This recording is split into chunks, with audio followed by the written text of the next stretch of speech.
Ladies and gentlemen, let's get ready to crumble! I'm Joshua Kemble, and welcome to Joshua Kemble's Livestream. I've been a freelance illustrator and graphic designer for over 20 years. I was an art director for 9 years. And when I'm not art directing and working on illustrations and graphic designs, I'm working on comic books and graphic novels, and that's usually what I do during my streams. And while conversations can go all over the place on this stream, from spicy and entertaining to goofy and silly, one thing stays consistent throughout every stream. I'll always be working on art. So pull up a chair, get your art supplies out, and get ready for an entertaining show that'll keep you company while you work on your own personal art projects. This is Joshua Kemble's Art Stream.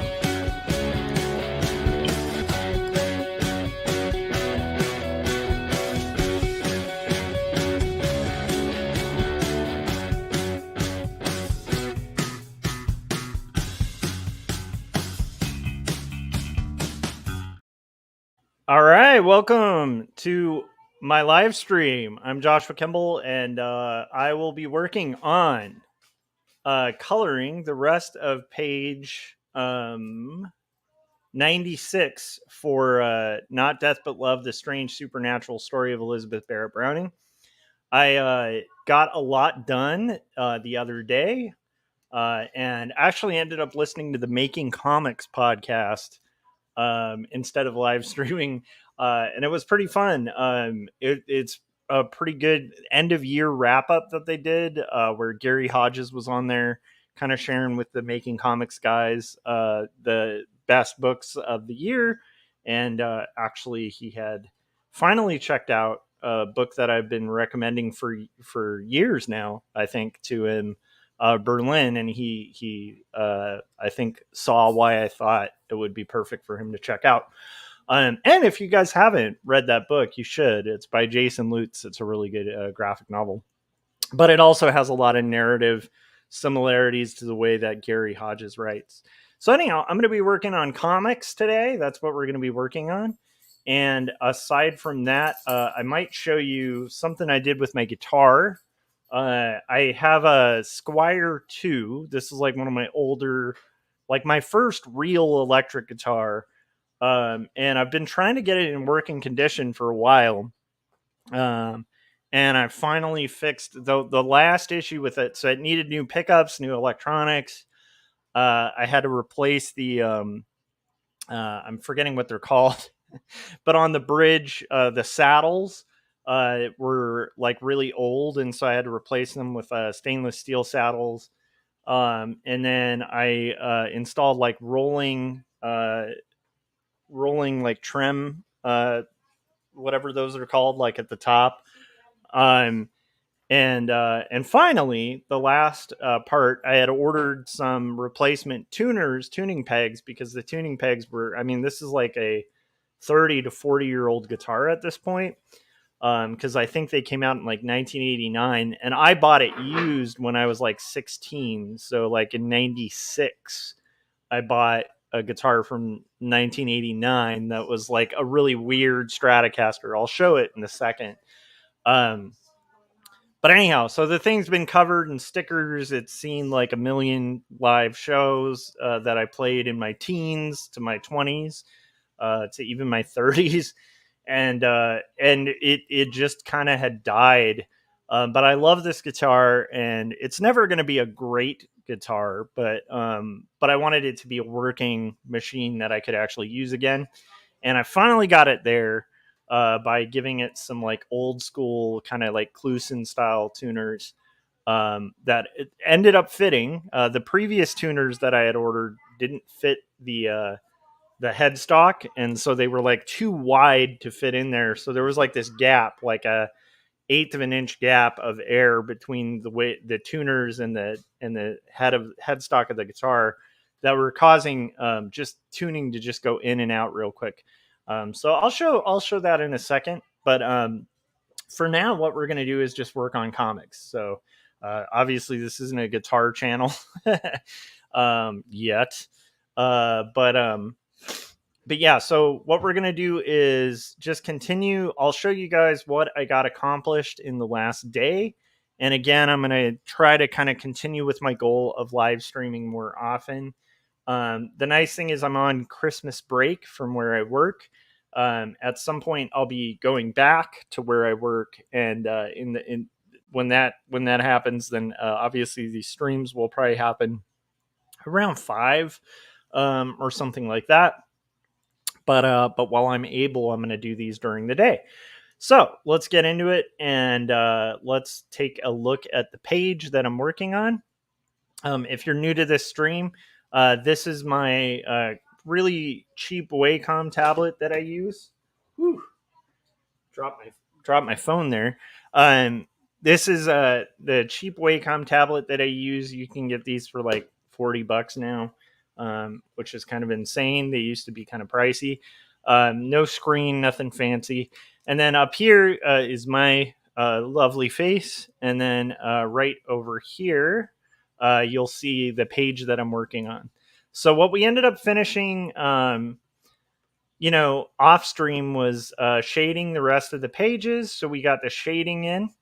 And then we started the process of flat coloring, and I want to try to finish that today. So this is an actual location. This is, Not Death But Love, the strange supernatural story of Elizabeth Barrett Browning. It's a story about the Brownings, Elizabeth Barrett Browning and Robert Browning, and Elizabeth's fascination and interest with spiritualists and seances.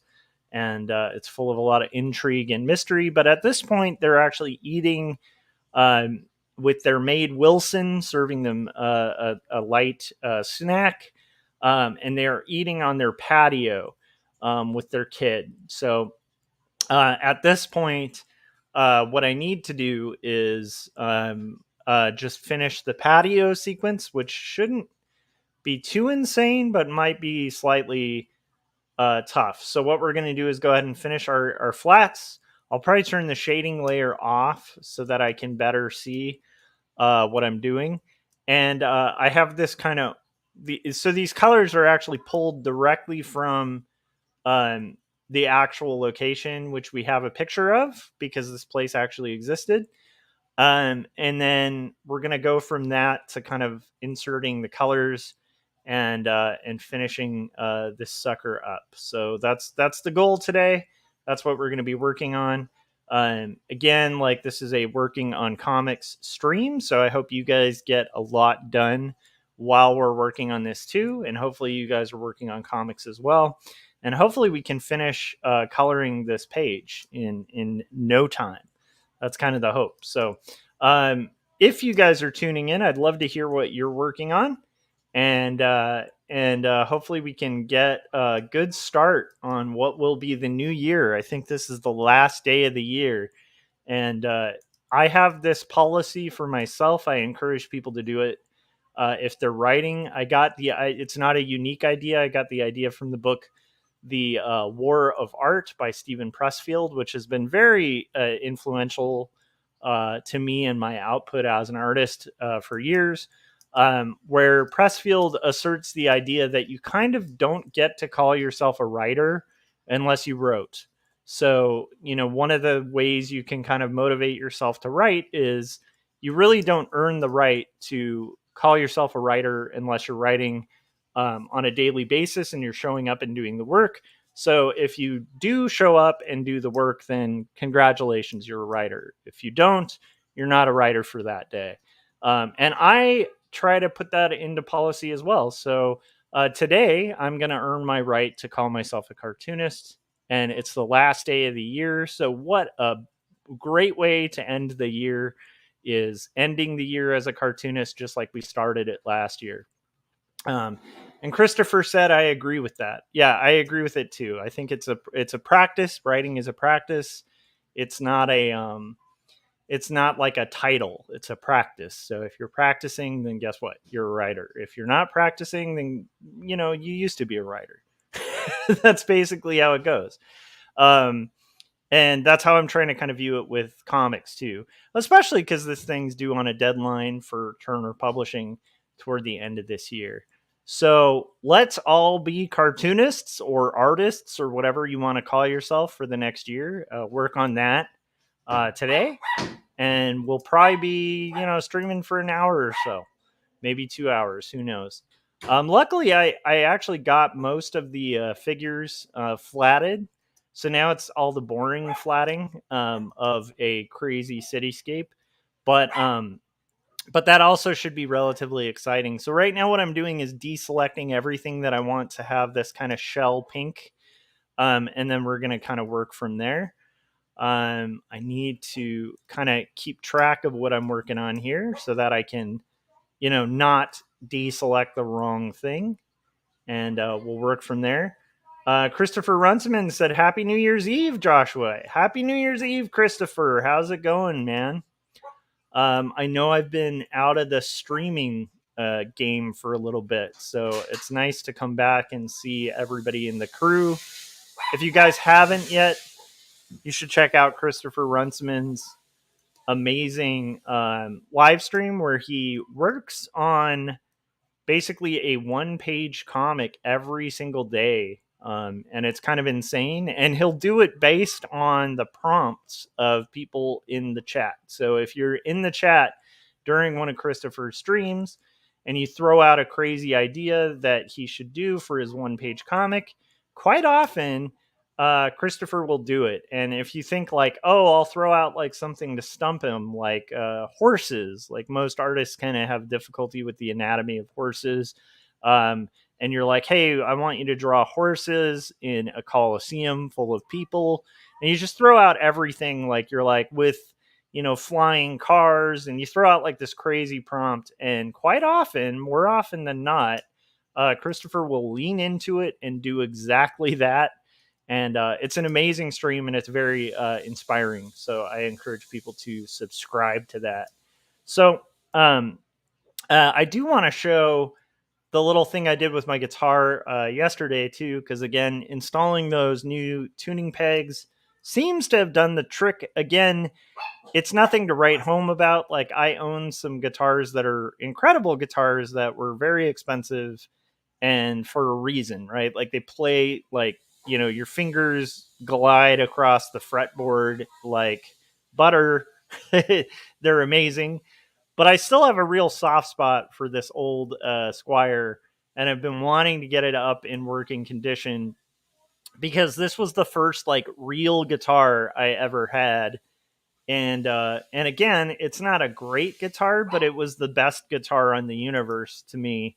And so it's very much like if you're an artist or whatever and you have like a paintbrush that you got really attached to that is not the best brush, but maybe it was your first real good brush. Like, you're going to kind of want to keep that thing in action as long as possible. And I feel that way about this, where there's a nostalgic connection. And I feel like you don't want to just own a guitar for ornament. You want a guitar that's playable. And so the fact that I've managed to kind of get the electronics somewhat working again, and then get the old fella running again makes me really happy. Nice. Christopher said, thanks, Josh. Horses in a coliseum full of people went into the book of suggestions. Yes, and you need to draw every human in the coliseum, like every single one of them. I'm just kidding, Christopher. How are you doing, by the way? I hope you're doing well. I'm thinking of potentially going to TCAF next year, and I need to kind of like work out the logistics of that. It's all kind of going to depend on February, but it might be good to go there and sell some books. And maybe just maybe I could bring Ben and Mai as well, so we could actually do a little Toronto trip, which I think would be really fun. So I'm going to look into that, but I know my publisher said they're going to have a section available at TCAF. So I don't know how far Toronto is from you, Christopher, but we should keep in touch about that, because obviously if I'm in Toronto, I want to meet up with you guys. Okay, so let's see here. But I don't know if Toronto's like it's this is I've talked about my horrible knowledge of Canada, and I know that I could be making the mistake of somebody being like, "Hey, I'm going to be in New York if you want to meet up," and I'm like, "I'm in California, man. That's a that's a long way away." Um, but anyhow, I could be making that mistake. I acknowledge that I could be making that mistake. Yeah. Okay. So I think this yellow I want to use for the roof, and I think I want to use it for the wall of the building, because I think that in past episodes, past pages, I've kind of made this building slightly yellowish, which is makes sense because it is kind of yellowish. Um, but yeah, we're gonna kind of see what we can do with that. Christopher said, I have the flu for the holidays, but I'm better now. I missed my goal this year and did 358 of 365 pages. How dare you, Christopher? How dare you call yourself a cartoonist doing 358 pages in a year, you maniac? And you sound disappointed that you didn't hit 365. That is a cartoonist, ladies and gentlemen. 358 pages, and you're like, but I could have done 365. That's insane. You're a machine, Christopher. Um, yeah, you're a machine. If you guys aren't aware, Christopher is actually a machine. He's not a human being. He is an automaton programmed by the comics gods. Um, and you should put that quote, Christopher, on your next book. Be like, Christopher Runciman is an automaton programmed by the comic book gods. That's a pretty good quote. See, he's revealing himself in chat. He said beep, boop, bop, boop. See? That's the thing about automaton robots, that when you call them out, they reveal themselves by saying beep, bop, boop. That is the registration number of the Runciman model. But no, seriously, you guys should be subscribed to Christopher if you aren't yet. He is very inspiring, and also just a good dude. So there's that too. That doesn't hurt. So now we're gonna do. I think that I want to look at the actual color of this. I think that's like a purple, which is really strange, but we'll go with that. Christopher said that'll go back on the back of my next books. Thanks, Josh. um, but yeah, if you guys haven't checked out Christopher's stuff, you should. I'd love to hear what you guys are working on. So, Christopher, you didn't quite hit the 365 goal, but you got a lot done. What are your goals for the next year? I'd love to hear it. And also, what are you doing for New Year's? I think we're just chilling, taking it slow. I think that I might potentially order some alcohol. And have a toast for the new year. I think that might be in order. And by alcohol, probably just like beer or something. Or maybe we get wine. I don't know. That would be fun if I remember to do it. And then aside from that, I think it's just working. Working and working hard and working well. That's basically the thing we're going to try to do. But I'd love to hear what your guys' plans are. Are you doing anything fun? Do you guys go out for the New Year's? I think when I was younger, New Year's was very like fun. New Year's Eve, we'd usually go out or do something wild. As I've gotten older, I don't know, like the ability to just not do anything is incredible. I feel like on a day off, just being able to kind of like stay home and work on art. This is the curmudgeon in me. I want to just work on art, possibly play guitar. I don't know, spend time, hang out with the family. I know Ben has a new board game that maybe we'll try out today once I finish these thumbnails, or not thumbnails, these flaps. yeah, so that might happen. Maybe we'll board game it up.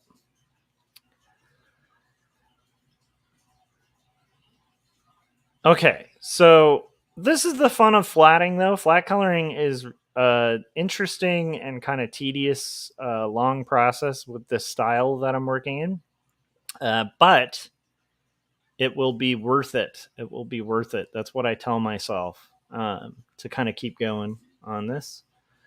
Um, yeah. So again, got the guitar kind of up and working. Listened to the Making Comics podcast, which I think is worth checking out. We've had, I believe, all of the Making Comics hosts on the Artcasters.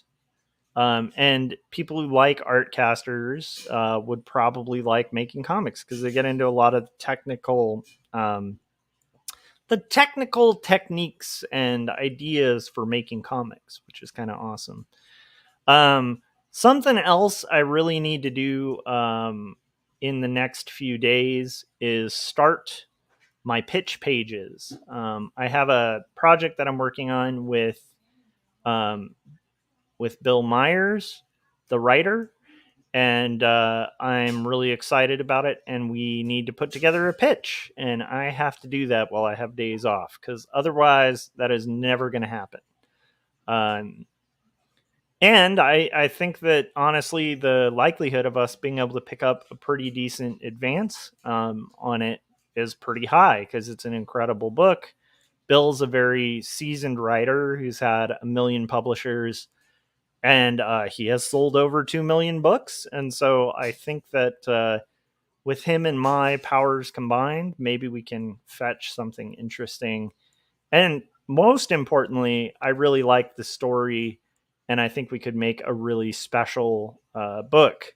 So I need to get that going because one thing I learned from doing this book, um, what you guys may not know is Not Death But Love actually started as like a little pitch done in my free time, like I think during a winter break. Um, and I did, like 5 pitch pages. And by the time I was done with getting Jacob's apartment ready for press, the deal had come in for this. And if I've learned anything from that, it's that I think half the trick to making these things and retaining getting publishing deals and stuff like that is to kind of create like a snowball effect where when you're in the middle of one project, you should have another one kind of out there floating in the ether, seeking publishers, if one or two, so that you're basically going to create momentum where you're always going to be working on books, and hopefully, in theory, always working on books that will see the light of day and see publication, and hopefully, in theory, also keep increasing your advances and stuff like that because you have uh, more stuff under your belt, so more proof of concept that you can actually do these things. Um, which again is I think that's what I'm going to try to do. Christopher said, I'm just catching up this morning on the last couple of panels for a paying job that I've been working on for somebody. I never count these pages because I never know when they will come out. Yeah, that's the tough thing with those kind of things. Christopher also said, I look forward to seeing what the two of you are working on together. Yeah, it's going to be really cool. I'm very excited about it. He sent an email kind of checking up on it, and that actually was like a strong reminder that I need to get moving on that because I do believe in that project. However, I also want to keep the momentum on this book, so there's that too. I don't want it to slow down the process, which is why during break that would be ideal, because after break I'm not going to have a window to work on anything but this and my day job. So yeah, so we'll see how those come out. That'll be fun too to do pitch pages because it's an opportunity to explore another style potentially. And I think it might be kind of more of a return to like a little bit of the style that Jacob's apartment was done in. Um, and I think it'll be more in that vein of like a full color, but more traditionally inked kind of thing. So Yeah, we'll see how that goes. We've got here. Okay, I need to see. Okay, so that thing should be that pipe, that chimney thing should be kind of like a metal thing.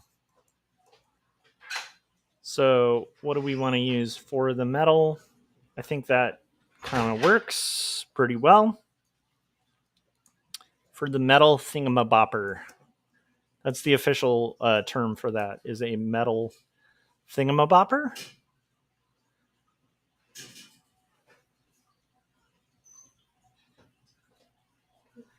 And after that, we're going to have to do this entire back scene, which is going to be interesting. But hopefully we can knock this out. And at that point, I'll be able to move on to the next pages and the pitch pages. When I do the pitch pages, I will probably live stream while doing them, because Bill has definitely expressed an interest in me live streaming during that. In fact, I think that's kind of something he would like. So that should be pretty cool too. So I should be live streaming while developing those pitches as well.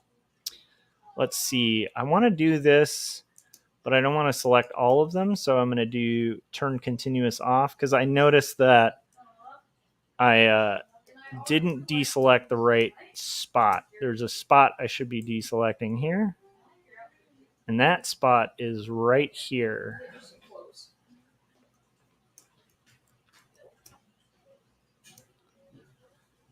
There we go. That'll do it.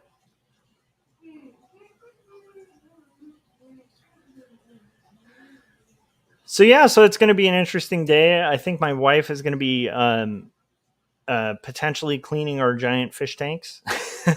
Those are insane. That's like an all-day affair when we do that. Trying to think of other stuff that we got going other than just coloring comics. Oh yeah, I got to take down the Christmas lights. We have Christmas lights up, as one should. And we probably got to play Builders and Biomes. I already mentioned that, the board game.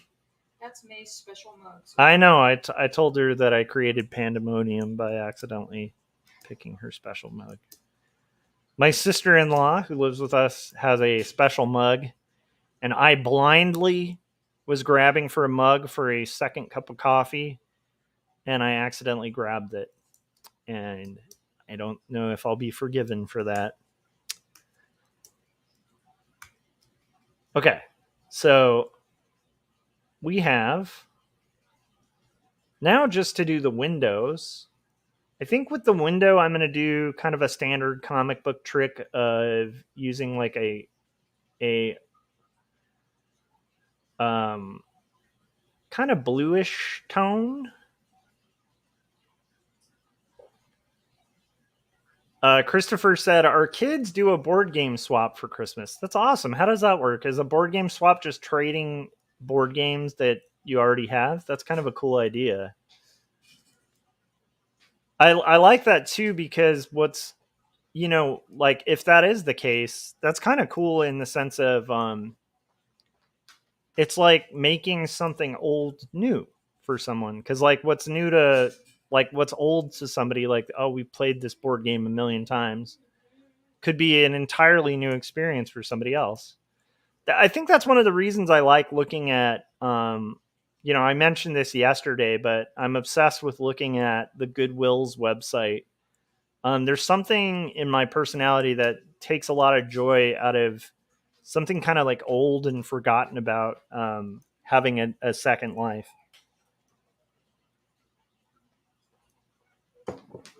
And also I just have like a weird deal hunter kind of personality. My wife can tell you, like anytime we have to buy a car, it's like, it's a giant headache for everybody but me. I tend to enjoy the process, but it takes like a month because I'm literally deal hunting, cross-referencing, getting competing quotes. Like, it can be a frustrating process if you aren't like a deal type person, because it takes a while, and it's like, it probably requires a lot of patience to do, but it's just in my blood. Christopher said they each buy a board game for the same amount and they put them in a pile and it's picked from the pile. Oh, that's cool. And then they play the game. What a cool idea. That's great. That's a nice tradition. Okay. We are going to, I'm going to get this fixed. So I just realized that was off its rocker. Like literally. Okay. Let's see. How's that? Okay, that should be better. That way you're seeing more of the drawing. And okay, so what I'm going to do right now is we're making pretty good progress. We just have the sky in the background. Everything that's magenta, if you guys don't know this, that's just my standby color for stuff that's yet to be colored, because magenta is always a good go-to. Like, who is coloring something in solid magenta? Every once in a while, maybe they are. But in general, I'm not going to be using a pure magenta, so it's a good color to hold the colors that I have yet to do. I think what I'll do next is the sky. But just to keep this morning chill, I'm going to step away for a second. Oh, nice. Christopher said his kids are all adults, and it's the thing they like doing together. Yeah, and I think board games are a great thing. Like, still, my son really gets a kick out of when we can play board games together, and I think that's also just it's a good excuse to like all hang out and then have like a common goal, which at least for me, that's my favorite kind of hanging out with people. Like, that's one of the reasons I like doing these live streams, because you can hang out and also be getting art done, which to me is ideal. And then my friend, my closest friend, a lot of what we'll do is like hang out and make music together. So it's like a fun, I don't know. It just gives you a thing to do while you're hanging out, which to me is my favorite kind of hanging out. Okay, I'm gonna play the trailer for. Let's see what trailer we're gonna put on.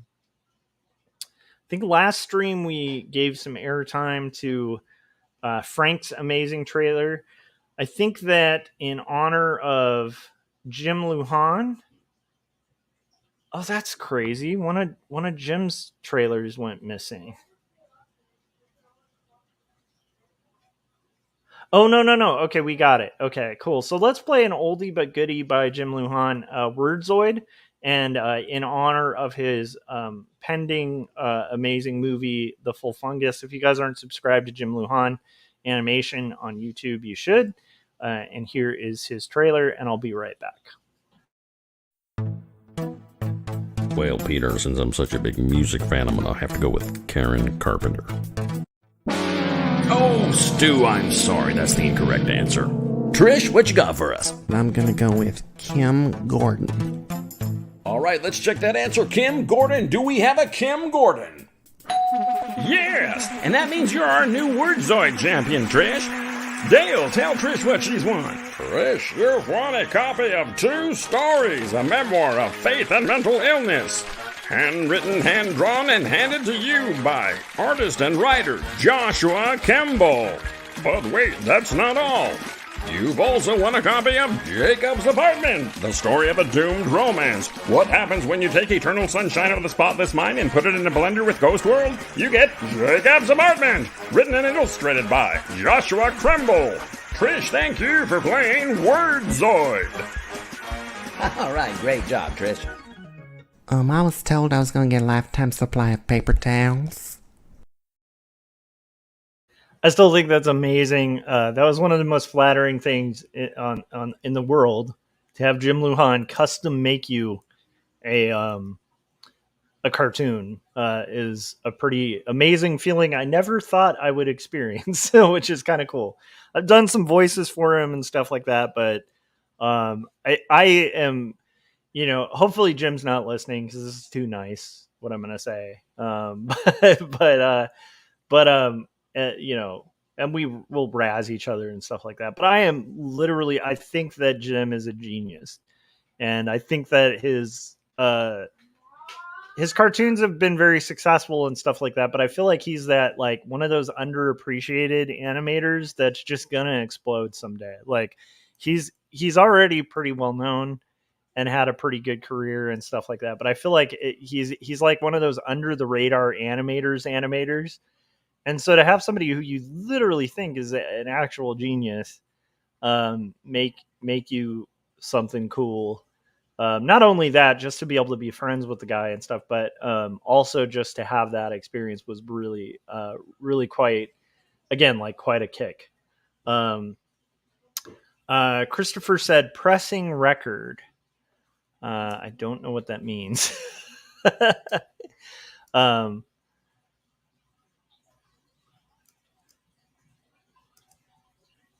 Anyhow, so I think he's a really brilliant cartoonist. Yeah. Anyhow, but my point is, it was really flattering to have somebody you really admire the work of do your stuff, do something for you. Okay, so we are going to get our sky worked out of here. And from there, we're going to basically get everything else kind of isolated. Once we finish the sky, I think I'll show you guys the mod I did on my old dead Strat that is now having a second life like Frankenstein. And it looks wacky now because it's a kind of crappy guitar. I was like, I had to replace the pickups, and I was like, you know what? I'm gonna get some foil pickups, like horrible foil pickups, so that it's just like it's not pretending to be a guitar. It's not. it's just a fun, like weird. So I got these pickups, and they look like they're from like a 1950s sci-fi movie. And again, like Frankenstein, I brought it to life again. Hopefully, in theory. Although I think there might still be some electronics issues that I might need to iron out, but we'll see. But I'll show it off in a second. Once we finish this sky selection. So yeah. Christopher said, Jim is an absolute genius cartoonist, and that commercial is well deserved. Your two books are great. Thank you. Yeah, well, so that's the thing. Like, I one thing I think that was like one of the more valuable things that I picked up somewhere in life, and I don't even know where this phrase comes from, you know.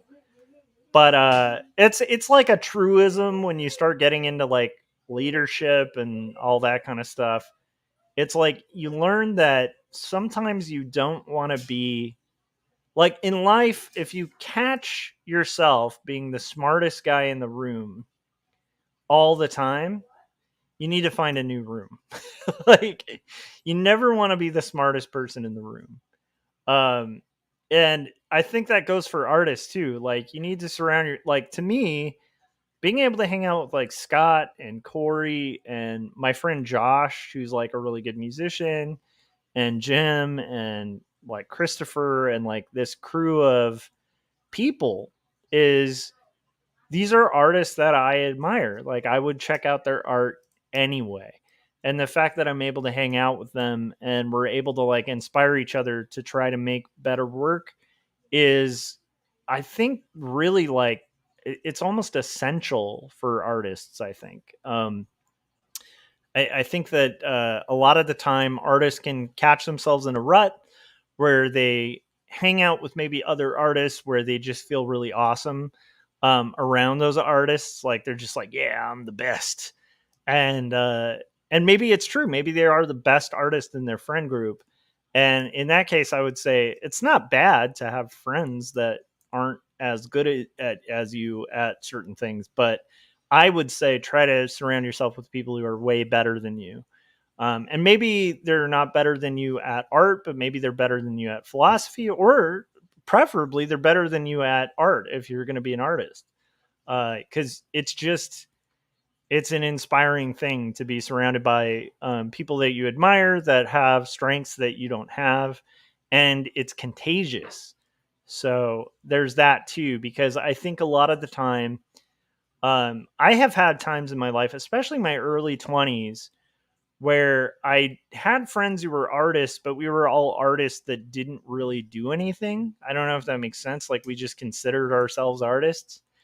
And that was probably my least productive stage as an artist in my life, was being surrounded by people who allowed ourselves to make excuses to not be making stuff. Um, and that can be contagious, and then you can feel complacent, I guess would be the term, where you can feel like, oh, I've arrived, I'm good. um, Whereas if you surround yourself with people who are always working on cool things, who are always pushing the bar, who are always trying to make stuff, that's contagious. And then if you aren't working on stuff, you're gonna like look at the people around you and be like, man, I'm not like, it's not like a competition, but it's like a inspiration where you're like, man, when I hang out with these people, I want to have something to bring to the table. And it's not like, the nice thing about all of these people is they're not the type of people that if you didn't bring something to the table would be like, what's wrong with you?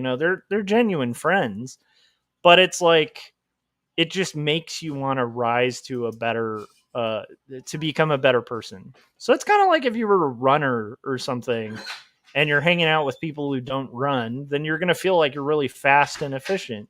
But if you're a runner and you're hanging out with other people who run and they're like, oh man, I just did this crazy marathon the other day, it's just going to inevitably be that, like, at some point you're going to be like, I got to up my game and do a marathon. Like, it's just, I think it's the nature of human beings. So, but that's something I feel really blessed. And like, if I were looking back on the year, thinking about like things I'm really thankful for, I'm really thankful for our circle of creatives that are constantly making stuff.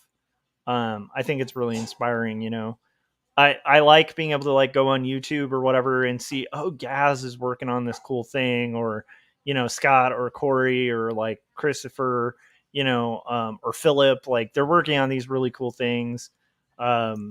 Like, I mean, a good example is like, even in this chat, where Christopher was like, dude, I didn't hit 365 pages this year. I only hit like 350. It's like, okay, that is very inspiring to me, because like my output is nowhere near that good. And so it's like, hearing that makes me like, oh, okay, cool. I got to keep going, Not that I'm ever going to, I may not even match that kind of output, but it's just really good to have that. It's good to have that positivity in the air of like making rather than consuming.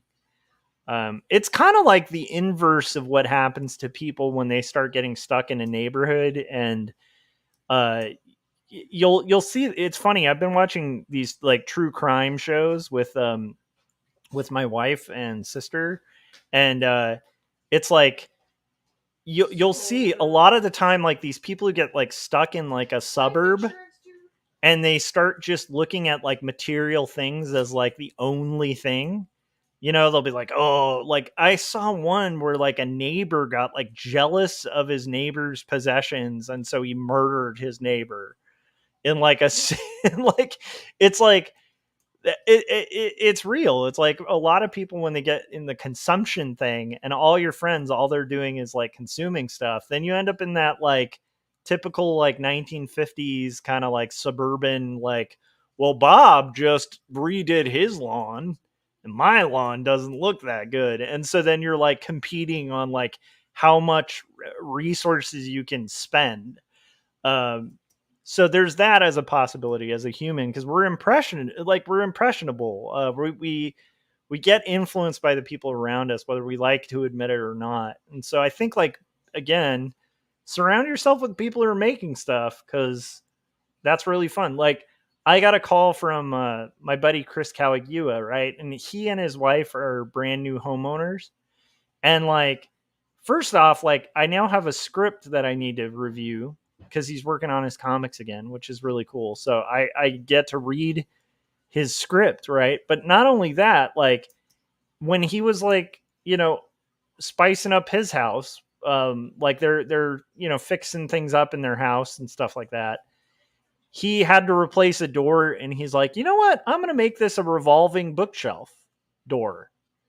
And it's like, that's the kind of friend I want. Like, I like the idea of somebody who's gonna be like, yeah, I could have a secret bookshelf door. I could like just buy a door at Home Depot, or we could actually make a real secret bookshelf door. To me, that's way more interesting. I don't know. That's just way more interesting and inspiring. So even on a level of like, okay, as a cartoonist, I'm always inspired by Chris Kawagiwa because he's amazing. But not just that, like, I mean, just on a like home improvement way, I'm inspired by Christopher, because I'm like, holy crap, he just made the secret bookshelf door that all of my friends and I have talked about. Man, at some point it'd be cool to have a secret bookshelf door, So I don't know. Yeah, I don't know where I'm going with this, but yeah. Paul said suburb mentality. Yuck. I know. Whereas like for me, I would be more inspired by somebody who's like, here's my lawn, it looks terrible, but also here's the new book I'm writing. And you're like, oh, okay, cool. You've got like a thing going. You're making something. Or if they are doing a lawn thing, they're doing something like unique, like a moving bookshelf door. To me, that's the stuff that life is about. So, and I mean, here's the thing about artists. We're weird people. Artists are always the weird person who, like, I think a common narrative among almost every artist I know is like, growing up, you would have people who were like really interested in stuff that you were like, this is so dumb. Like, and you're just like sitting in these groups of people feeling like, am I crazy? This isn't that interesting.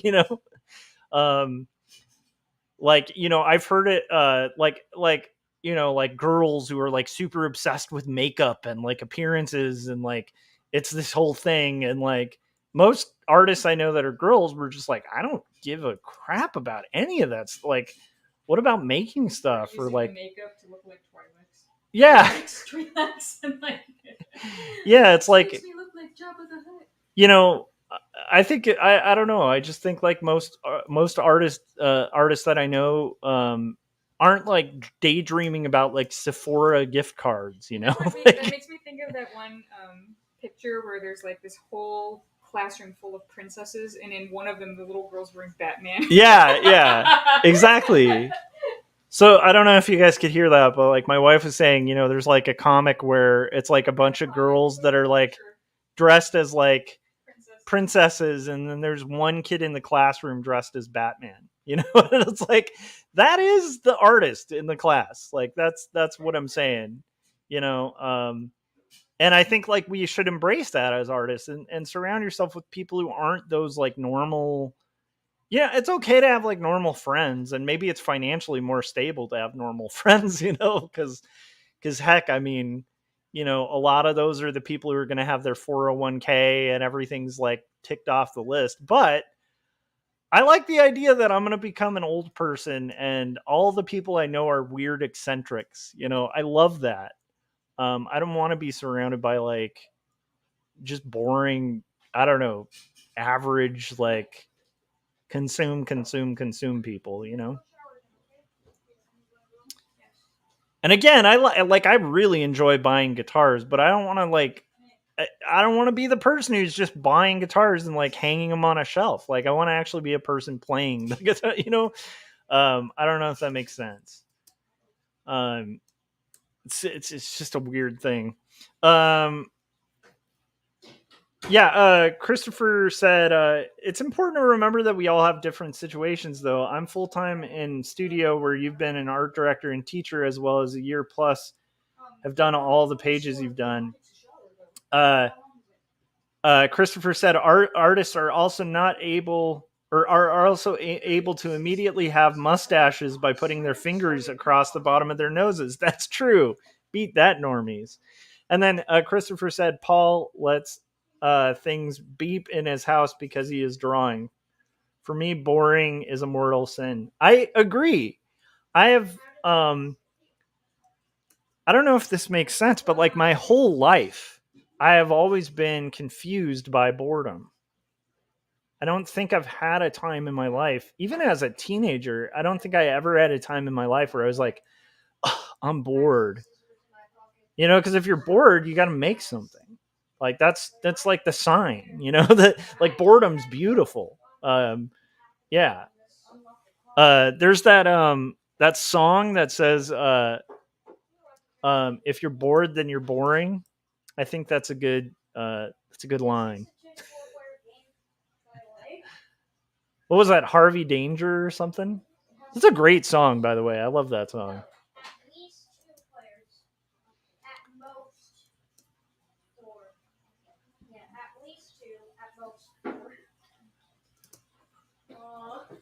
So we're making this happen, guys. No, I chose like a yellowish, kind of a darker, muted yellow for the clouds, because if you look at nature, if there's a purple sky, generally the clouds are going to be kind of yellowy. Unless you're trying to kind of make it more atmospheric and like single tone. Anytime you're working with skies, think of the complement, especially for the shadow. A lot of people don't see that sometimes, but like the shadow, like if you go out today and you look at at the sky around you, the shadow will very likely be the complement of the sky itself. I don't know why that is. I'm sure there's like a technical reason for that, but if you look at complementary colors in skies, it's kind of an amazing thing. Now, this isn't the prettiest color palette in the world, but once I do a color hold, I think that's what we're going to do, is a color hold on the sky to color the lines. It should look pretty magnificent, in theory.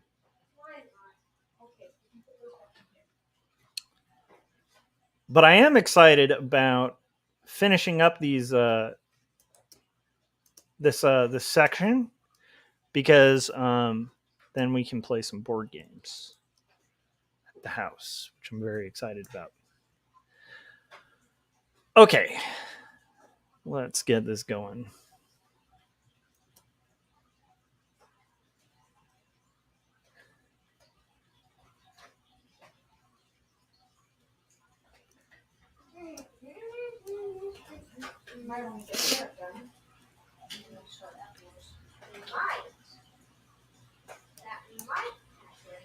Actually, that song is great. The Harvey Danger song too, because I think he even is talking about not even owning a TV,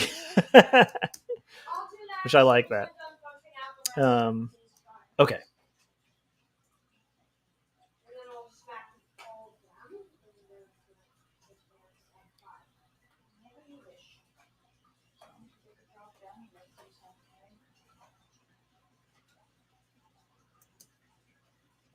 Okay, and there's a couple things I gotta fix here. One is we missed a few spots that I need to have be that purple.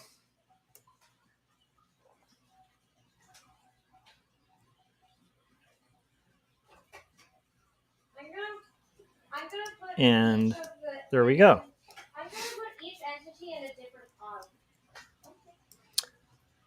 So I guess my little rant about normies and artists and stuff like that is, as you head into the new year, you know, as an artist or a fan of art or whatever, just embrace the weirdo nature of what we are, right? We're just weird, and that's great. I think it's wonderful. Okay,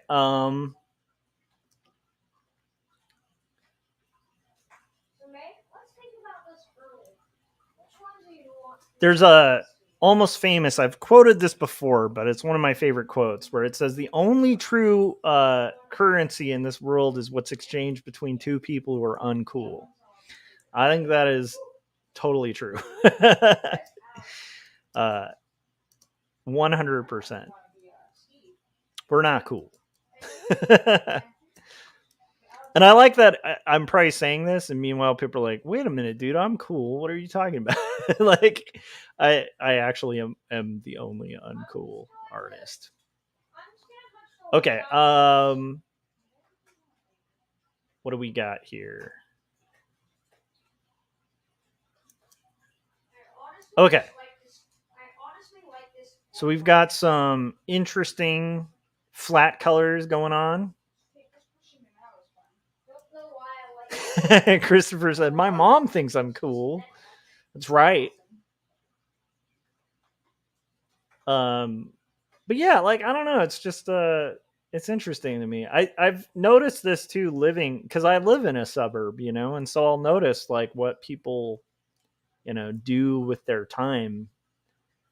And, you know, like a lot of people will have like a giant camper thing and like ATVs and like these weird things. And again, you know, more power to you if you want to do that. Nothing wrong with it. It's just weird to me because I'm like, don't you want to like make stuff and like purchase stuff that helps you make stuff?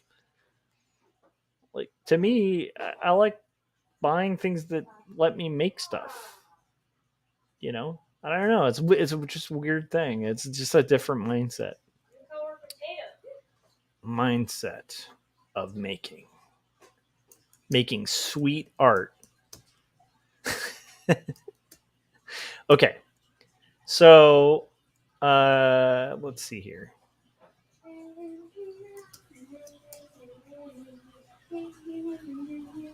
We are getting further. I need to finish. I think I said when I finished the sky area, we would show the guitar. So I think that's what we're going to do in a second.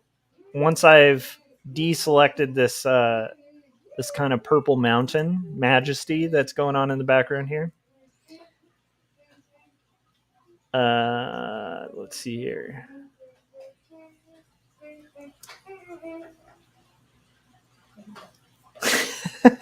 Golden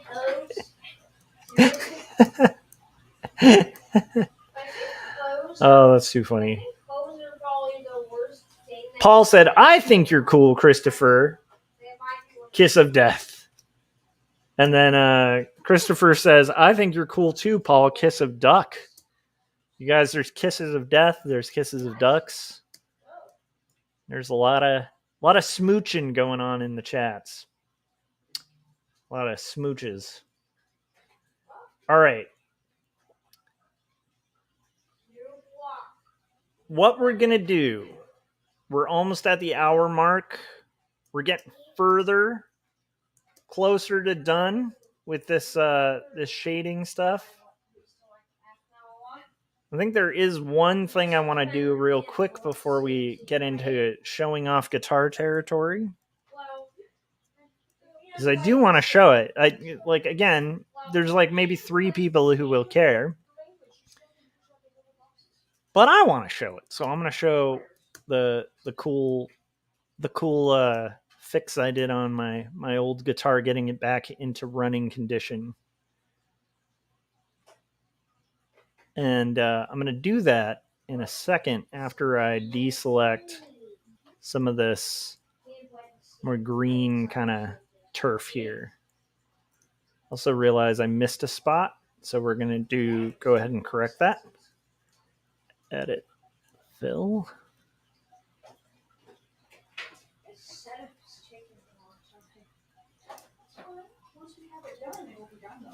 And we're going to do, I like the idea of these leaves here kind of being a similar color. I think that'll do it for the leaf stuff.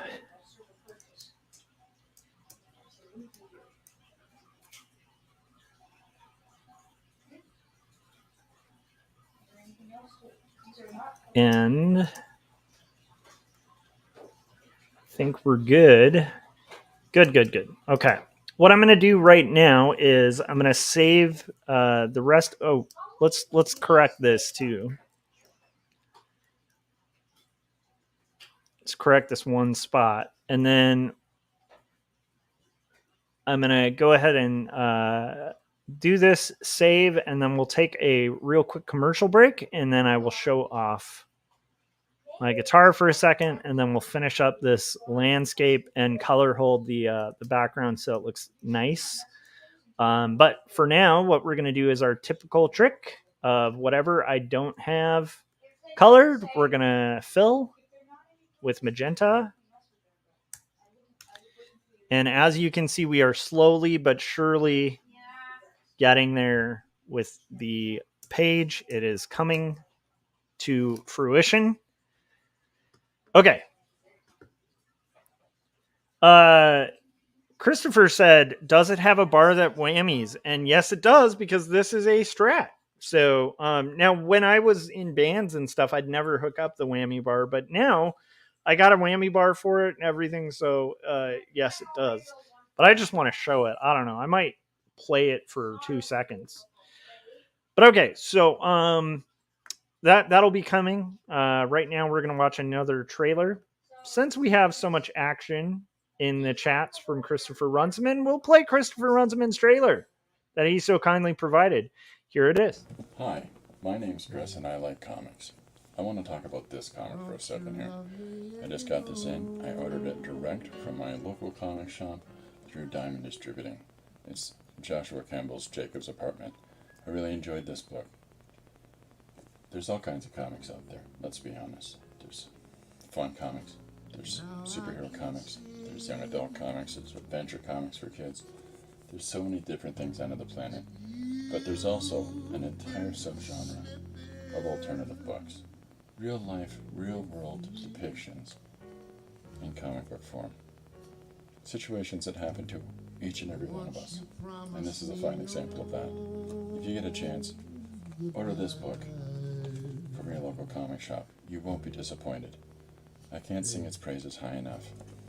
Okay? Check it out. Jacob's Apartment by Joshua Kemble. Hex. Jeez. I don't know this character's name. Just name him. This character's name can't be odd. All right, we got Mr. Hodges in the chats. I was just mentioning your Making Comics appearance, which was really cool. And I'm glad also that you finally checked out Berlin, because it's one of those books, like everybody who reads comics should read it. Okay, so we're going to show off the mods I did on my guitar as best I can, and then we're going to finish up the flat colors. I had a little pile of picks here. Here's my problem as a guitarist: you lose picks all the time. Like, I have like a giant bag of like cheap picks, and I still lose them. Okay, I've purchased like pick holders and all that stuff, and so this is the weirdest model of. This was my first real guitar. It's a 1989 Squire 2, which was weird. So I'll show you why it was weird. It didn't originally have these pickups, but it was weird because, as you can see, this is like this body, like on a typical Strat, they have a pick guard, and the locations of the tune of the volume knobs and all of that stuff are kind of like at a different tilt. And so this is just a very strange guitar. It has a side input like a Telecaster, whereas a typical Stratocaster would have like a front input. And it was this weird series called the Squire 2, and I picked this thing up at a pawn shop for like 50 to 80 bucks. Actually, I think it was $100, which was a lot of money at the time, because I think I was like 14 or 15. And I literally mowed lawns to buy this. Like a whole summer of mowing lawns to buy a real electric guitar, because the guitar I had before this, which I don't have anymore, was called Synsonics. And it was like, there's two versions of it. One was called the Terminator, that had like a little like cheap built-in like amplifier on it, and then the other was just the same version in black, no pick guard, and it was literally made out of plywood. Like the thing would go out of tune every 5 seconds. So this to me was like the hugest upgrade. But the problem is it was built in 1989, and this thing has been gigged to death. Like you can see the fretboard has just like dents in it, and it's got wear all over the fretboard. Like this thing has been played to death, which is fun and makes for a great guitar because you have like really played in frets. Like even on a cheap guitar, eventually the frets kind of wear out on the end, and so it's like nice and smooth. And I love this guitar. It got me through years of gigs. As you can see, it's seen some action. It's been beaten to death. I slapped stickers all over it. I think there's blood on this guitar. I've bled on this guitar. I have a real I did things like took ugly duckling and changed it to a different word. This is a guitar I will never sell or get rid of. So anyhow, let's see here.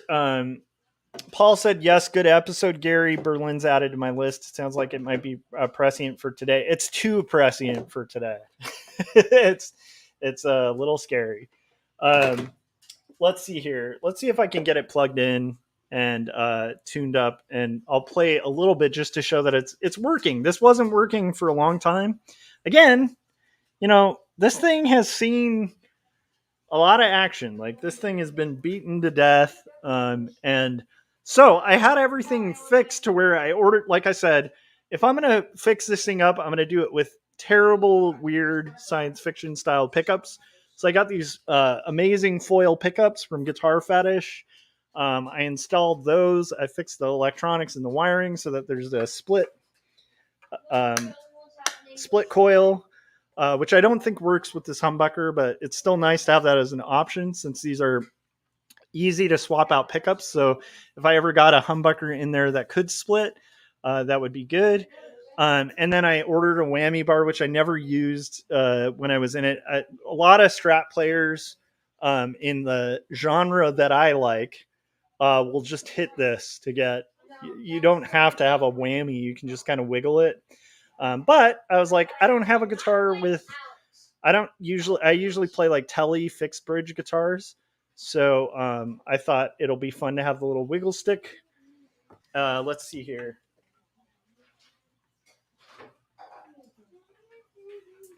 And the thing that kills me about Berlin as a book is more just the wild amounts of research that the writer did. Like it's crazy to the point of like the traffic lights are like historically accurate. It's really interesting. It's kind of an immensely powerful body of work. You can see why it took like a decade or more for him to finish it. Okay, so let's see if we can get this. I'm going to just put this through my crappy little Honeytone amp, so you probably won't be hearing much of it, but I'm going to turn it up, and then we'll see. Is it even... There it is. So I'm just going to play a real quick thing on it. Maybe I need to tune it up, too. And it's funny, it still has stickers from bands I was in. It's got definitely a little bit of yeah. I'm gonna turn it down a little bit.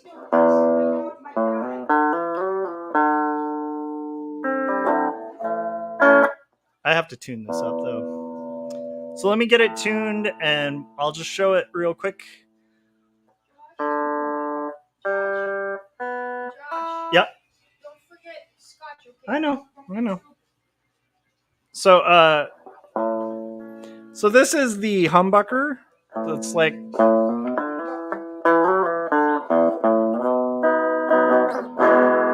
it's got like it's a crunchy, just ridiculous guitar.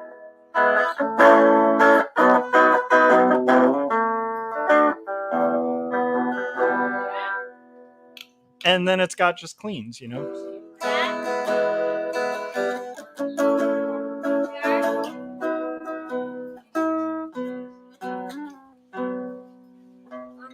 much longer do you think you're gonna be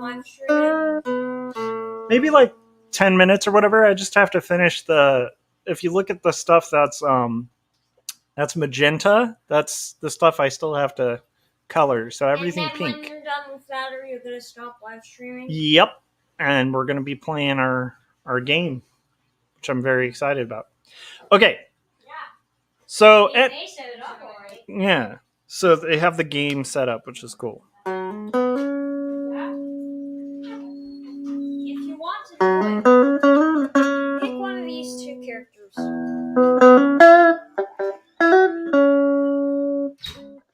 have to pick one of these characters if you want to play.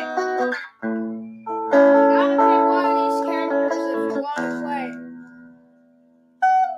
Because May and I have already picked our characters. Okay. So you have to pick one of these two. I love it. I will. I want this one. Yep. Okay, so I picked my character for a game too. So anyhow, like needless to say, I'm just excited about just to have this running again. It's like my little baby. And it has a wiggle stick so I can do like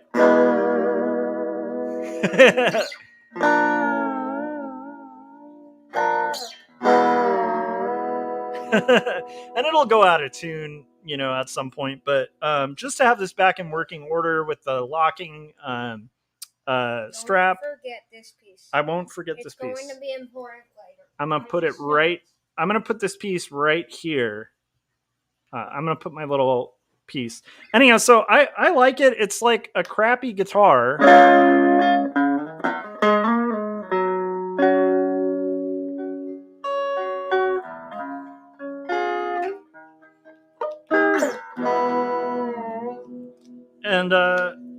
And yeah, so here's the bridge and middle, and then the bridge is just terrible on this, like in a great way, where it's like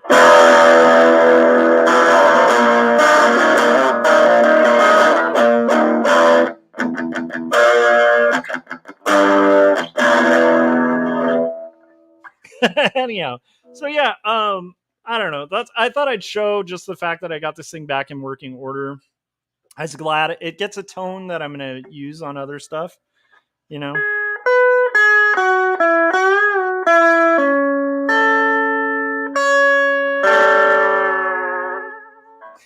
So yeah, so there's my little fixed up Strat. So I'm gonna turn this off. We'll get back to making art and stuff. But I was happy to have this thing back in working condition. And again, I think it looks kind of awful in a great way.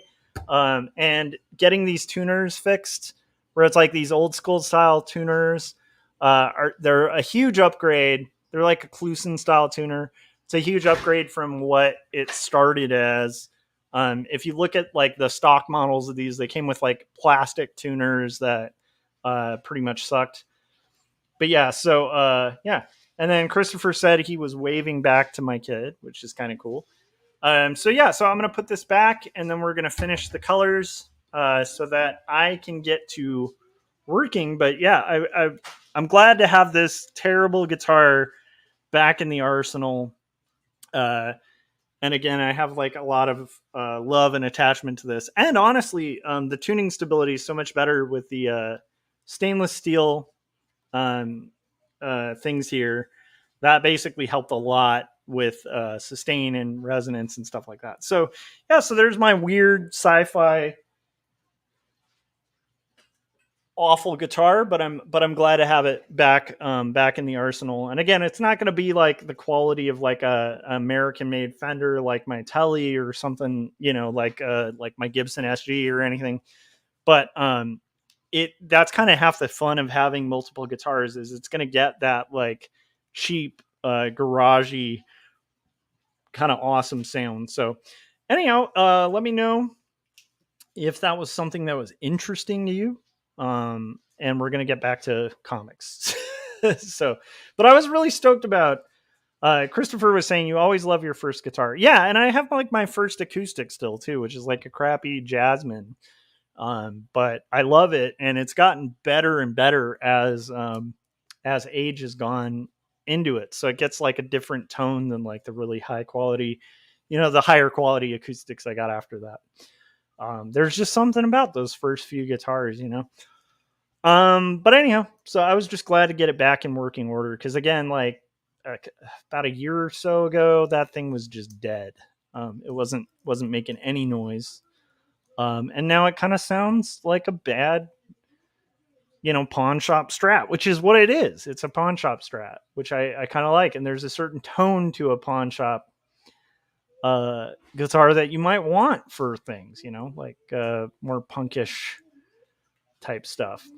So, okay, we're going to go ahead and go through this and just color everything. And I think at this point, we might be able to knock through this pretty well. I want this to be kind of more of like a red. And we're just going to get through this page, which I need. Like, now I have pressure to do it in a good way, because we have a game coming up, a board game, a very important board game. And so, yeah, let's do this. Okay. What do we have here? Okay, so now all we have left is the basically like the landscape here.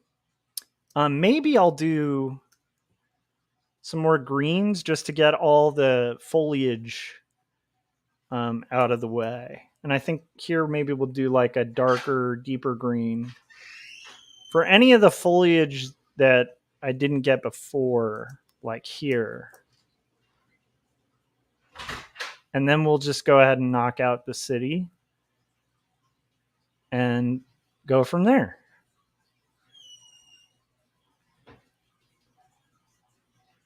Also, if you guys haven't yet, please hit that like button. I think, it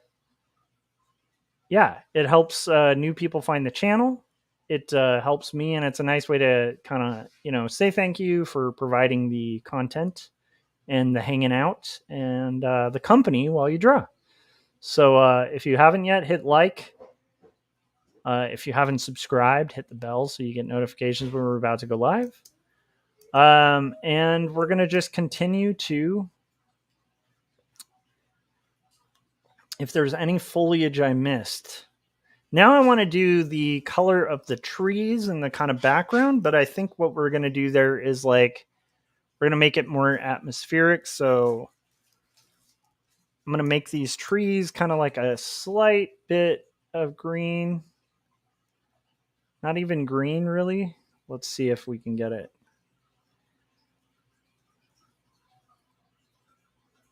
A little bit more in the, there we go. Okay, and I'm going to just have, now I'm going to do these trees.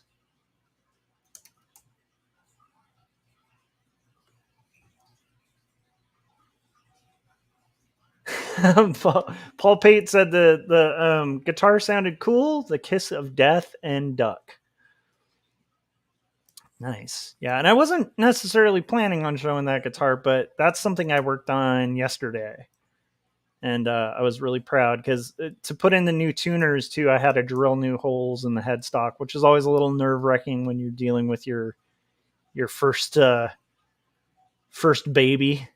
But at the same time, again, like, you don't feel quite as precious working on like that guitar. I don't feel quite as precious working on as I would like if I had to like fix up, like an American made, Fender or something like that. Just like the beauty of Squiers, actually, I have a real soft spot for that era and style of guitar because it's like the poor man's guitar, like in the best way. And also because of that, quite often you don't mind kind of working on a Squier because it's like it's the way you learn how to work on guitars. It's a less costly experiment to kind of get it working. So okay, we're gonna get our thing here.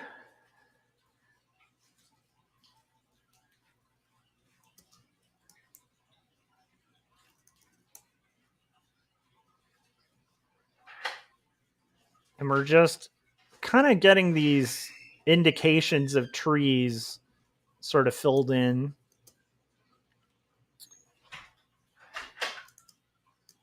In the background here.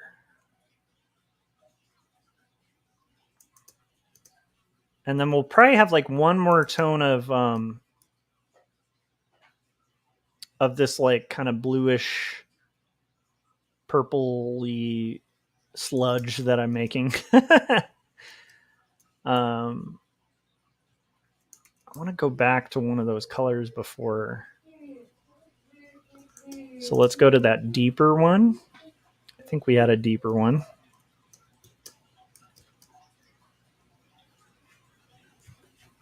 By the way,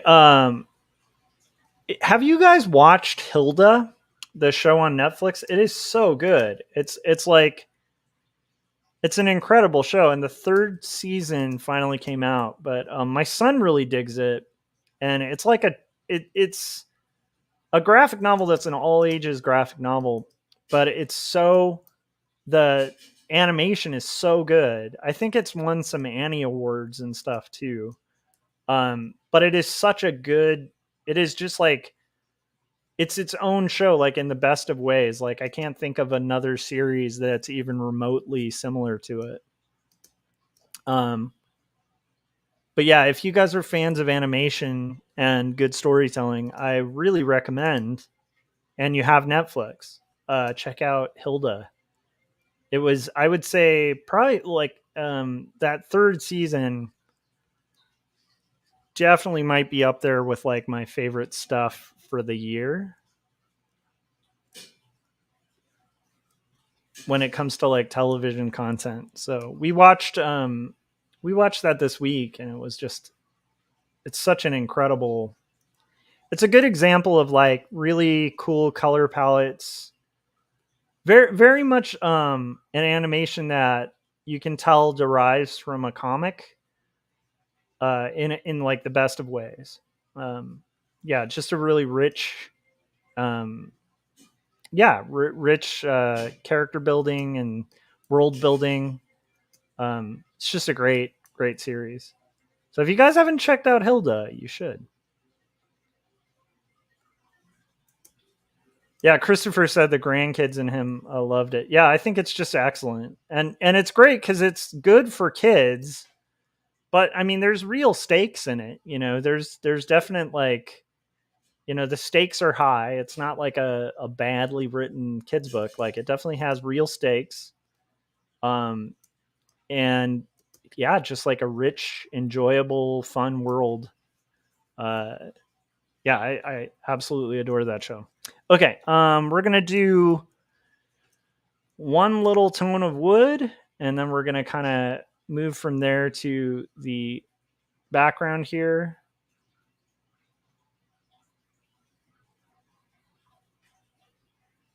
And we'll kind of work our way from there.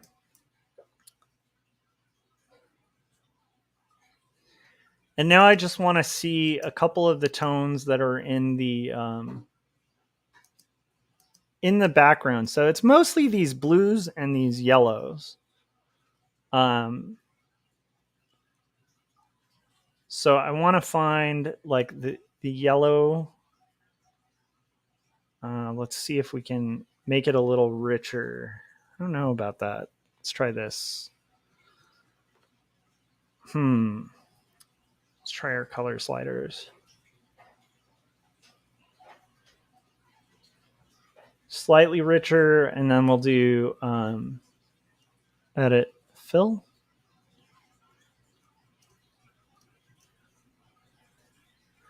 Okay, so now we have a base to kind of work on. So I think I'm going to do a deeper one for the backgrounds. Oh, we missed some trees. Did we miss some trees? We did. So I want to actually pull back to those kind of bluish. I feel like we missed the trees back here.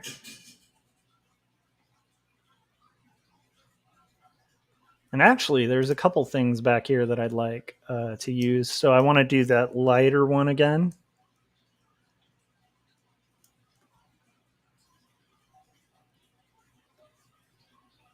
And let's do...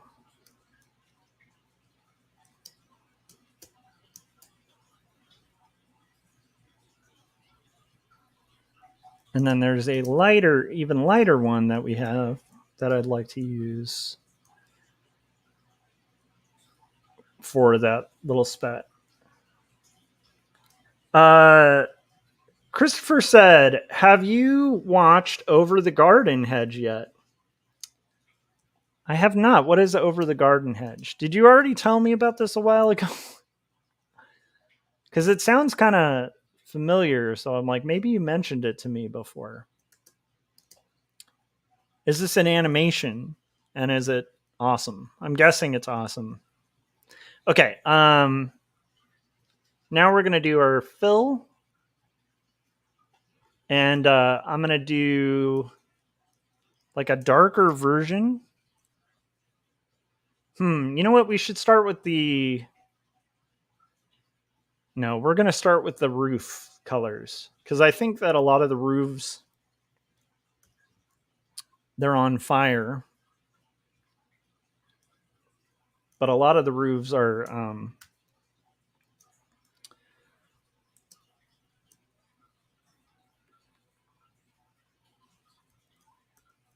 kind of, let's do like 70...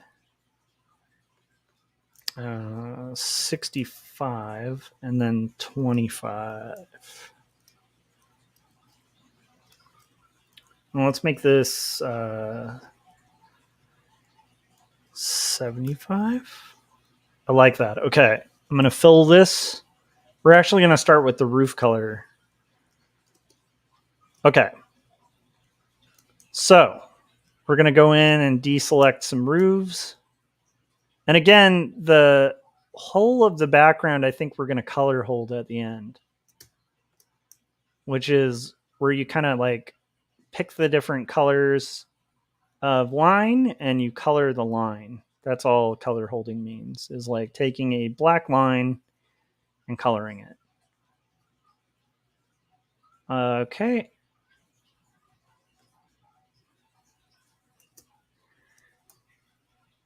And I'm just picking different roofs from what I can see. Roofs, I guess, not roofs.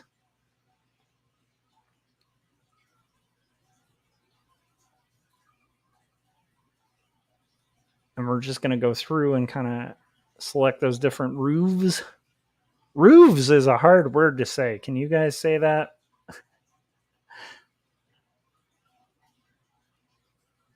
While we're working on this, I see you there who haven't hit like, and I would ask that you quickly click that like button. Just, what do the kids say? Smash that like button.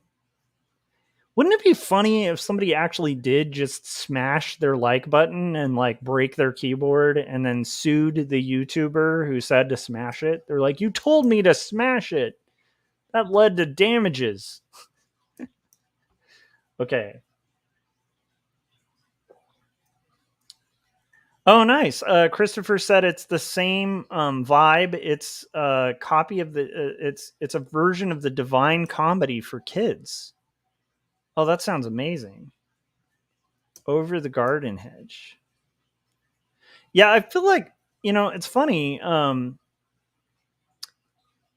think partially because of the pandemic, in studios that were like feeling the pressure of not being able to have actors create stuff, I think for a window of time, we had this just beautiful era of animation, and I kind of hope it doesn't die. But it is such a like thriving time for animation. And that might be like a weird outsider's perspective. Maybe it's different from like insiders. Maybe they would say differently. But to me, it seems like I can't think of an era in time, really ever, where there was so much animation happening in a variety of ways. Like where you have, stop motion, you have like entire television. There's so much animation. I think there was an era in animation where, because of the limited commercial companies that were out there, you could name on a list, like you could probably list on your hand the amount of like the animated shows that were on television or in film, and you could probably count it real easily and not really like come across something you hadn't seen. That's how kind of limited I think a lot of it was. And then you'd have like these indie guys like Spike and Mike's and things like that were kind of like allowing a little bit of the other, like the indie stuff, to like slip through the cracks. But in general, you know, you had your network TV shows, you had your brief animated series, and then you had movies, you know, which maybe were like once or twice a year. Now I feel like there's so much animation. There's so many animated shows in streaming. And maybe that's just my perception, but it does really feel like a almost like golden age of animation right now, where it seems like, you know, you have tons of indie animators. Yeah, I don't know. It just feels like for animation, it feels like a really high point, but maybe I'm crazy. Because I think even now, like you have, you know, hand done stuff, you have digitally done stuff, you have stop motion, you have like a whole variety, you know, you have like a lot of 3D art, but it seems like a real, I'd love to hear if my perspective on that's wrong, but it seems like a really good time to be in animation. And I'm sure there's guys that are in it that it would be like, no, it's like the worst time. But to me, it seems like at least for distribution and the ability to get it out there, it's like it does seem like the perfect era of animation.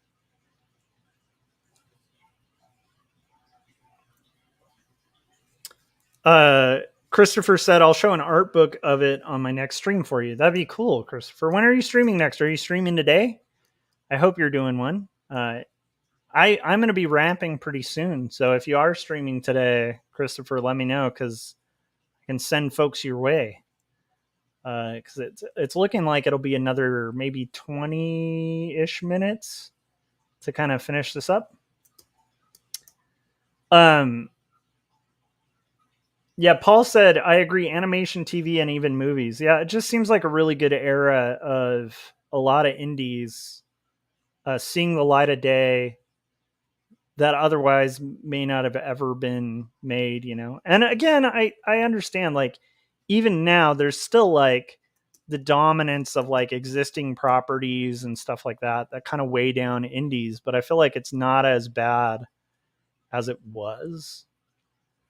It is pretty bad with the superhero stuff. I'll admit that. Like, I feel like we are hitting this era where, as much as I love comics and I love the acknowledgement of comics, and I'm definitely a sucker for like Marvel films and stuff like that, I do feel like there's an over emphasis on that now, where a lot of the big budgets are going to like existing things that they already know work, but still, I feel like it's still a really good time for it's still a good time for to be making or consuming animation, I think.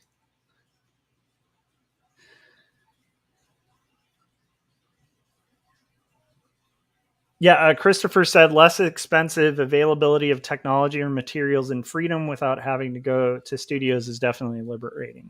Yeah.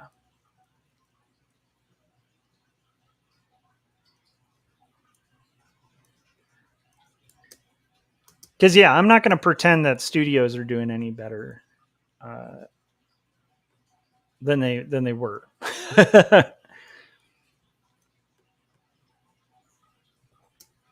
Ooh, I'm liking this. It's starting to come together. So what I want to do now is just have like an interior window color, and then I'm going to and then we'll probably vary the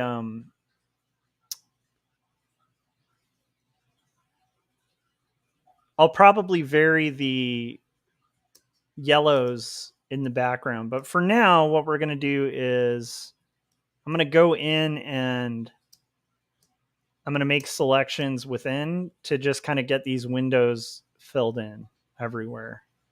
We'll do just one window color.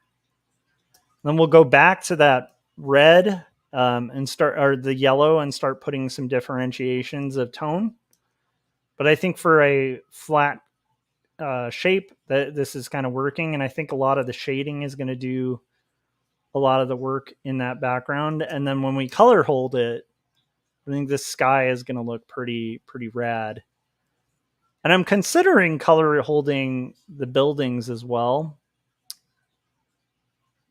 just depending.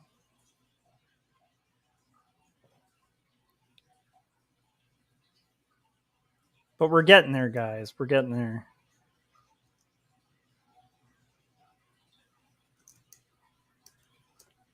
And I think here, again, I just want to find little spots.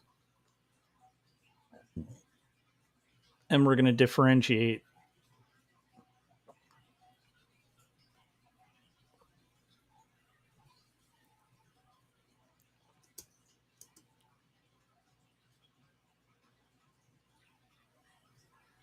And I'm actually pretty happy with how this is coming out. I think that yellow speaks really nicely with the sky. It's a nice little, again, like some complementary colors going on.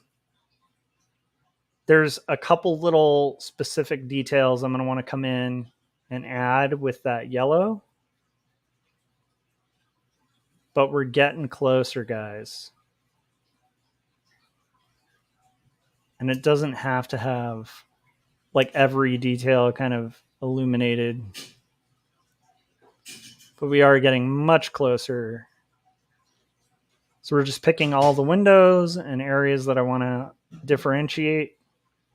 We'll do those all in one sweep, and then we'll go in and add like maybe a second or third tone to that yellow, and then color hold.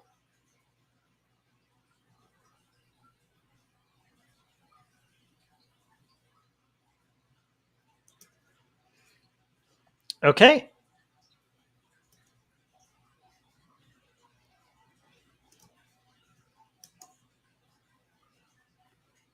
I am really excited. I think I told you guys on the guitar front again, there's a really classic era of Yamaha that's called Nippon Gaikai. That's like a red label Yamaha. And I have won a bid on Goodwill to get that. And so the only problem with Goodwill is like their shipping's awful. So it hasn't shipped yet. But I still have that guitar coming in pretty soon, and I'm pretty excited about that. It's going to be a fun little project. We'll see how much I have to like clean up on it to get it in working order, but I'm excited to just try it out and finally be able to try the legendary red label Yamaha era Elliott Smith style guitar. It's not the same model as Elliott Smith, which I'm actually glad about because I have too many Dreadnought guitars, but it's a good one. So I'm excited about that. Christopher said, I will be streaming tomorrow at 2 p.m. for sure, but probably will tonight as well. Nice. What do we got? Okay. We're getting real close. The only thing that might take a while here is that color hold selection. And we'll start with the sky and see if that does it. And if not, we'll do the city and the sky color held. But first, we'll just kind of start with the sky and see where that goes. But right now, we're just going through, selecting, and we're going to color fill based on those selections.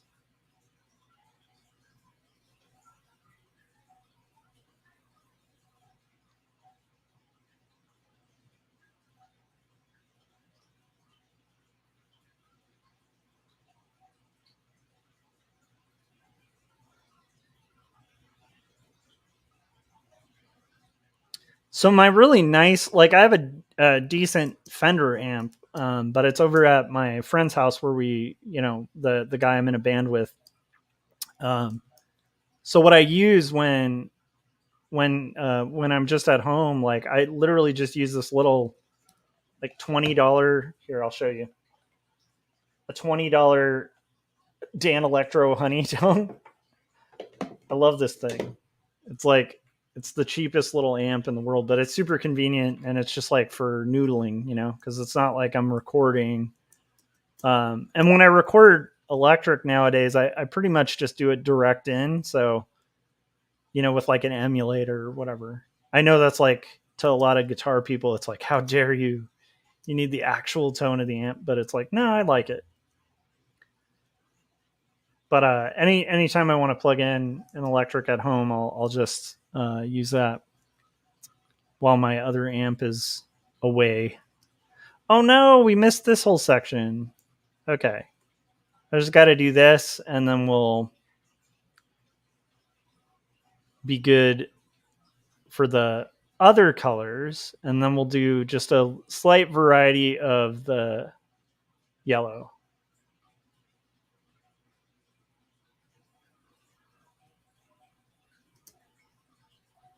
Cool. And we can clean up those areas that aren't supposed to be yellow at all too. So, okay. Boom. Got our window colors in there starting to come together. And now I'm going to clean up some of this selection. So first I'm going to pick this color, and then next I'm going to pick this color.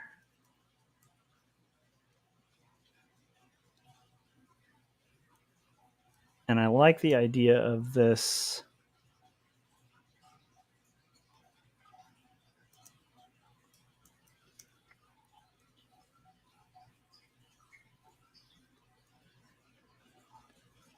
And we're just getting in there and getting all the little sections that should have been not yellow.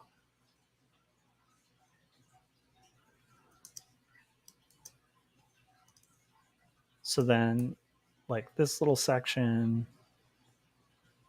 this little bit here,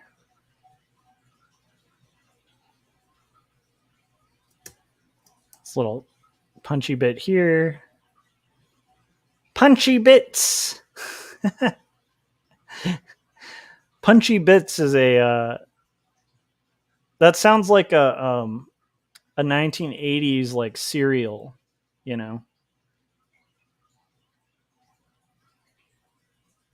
Have you had your punchy bits this morning?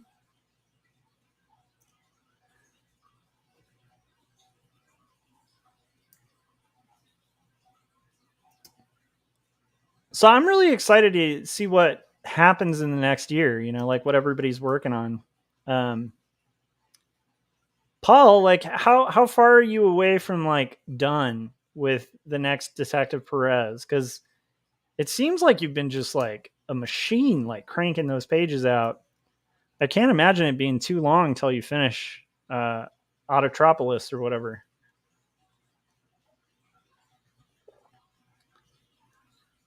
Oh, nice. Christopher said, "This is looking fantastic, sir. Have a great rest of the stream and look forward to seeing what you are going to be doing in the next year. Have to head to the shops. Happy New Year's Eve, all. Nice. Enjoy the shops." Okay. Now we're going to just give some variety to these yellows.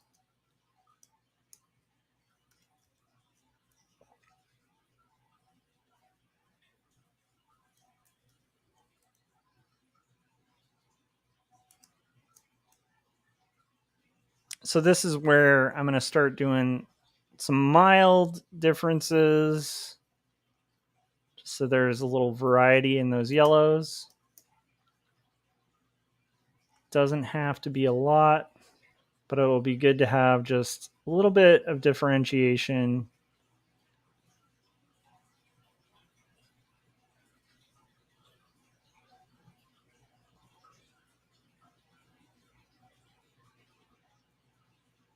Just some variety in those tones.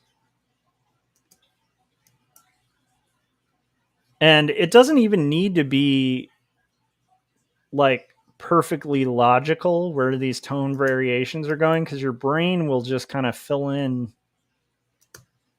the rest as just kind of logically fitting, even if some of these color selections don't make a lot of sense.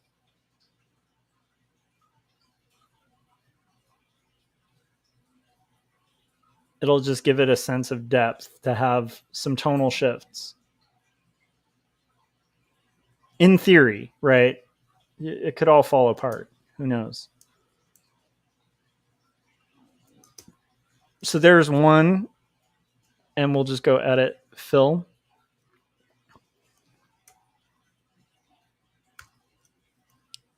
Yep, that pretty much works. Now we just have to do that everywhere. Oh no. For some reason it...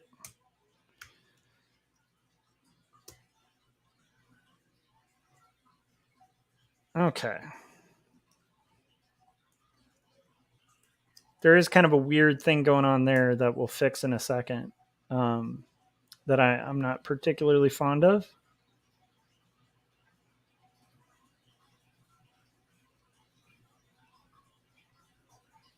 So now I'm just picking everything that I want to be this lighter shade.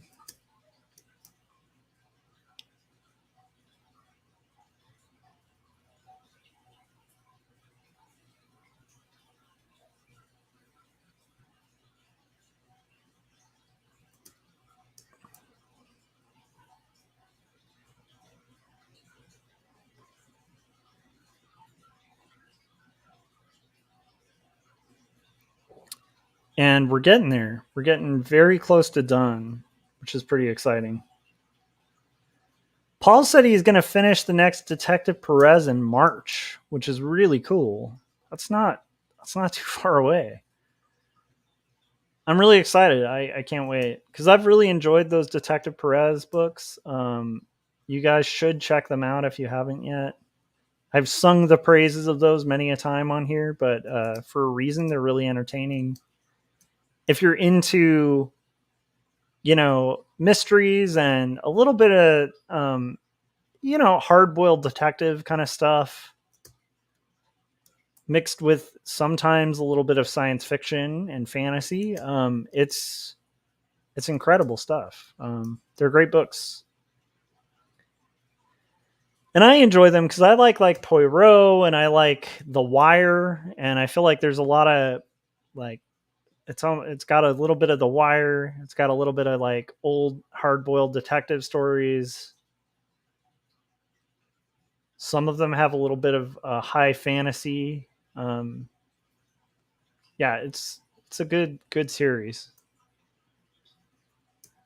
It's hard to pin down the genre, which I actually think is pretty good. I think that's one of the things that I like about it is it kind of flips genres, and that makes it a lot of fun. Okay, let's do this. Now we're going to go dark here, edit fill, and this should do it for our selections. Jaboom. Look at that. We're there. Okay, now we're going to do our color fill, which I know is kind of a weird phrase, or not color fill, but color holds. So we'll start with the lines in these areas. So I'm trying to think of a good way to do this. So I think the first thing we're going to do is we're going to select here, and I'm going to cut out the shading there, and then we're going to do edit, paste, special, paste in place. And for this, I'm going to do like I'm going to color fill this shading with the color in front of it, and then we're going to just do some very saturated color to it. And maybe this will go more in that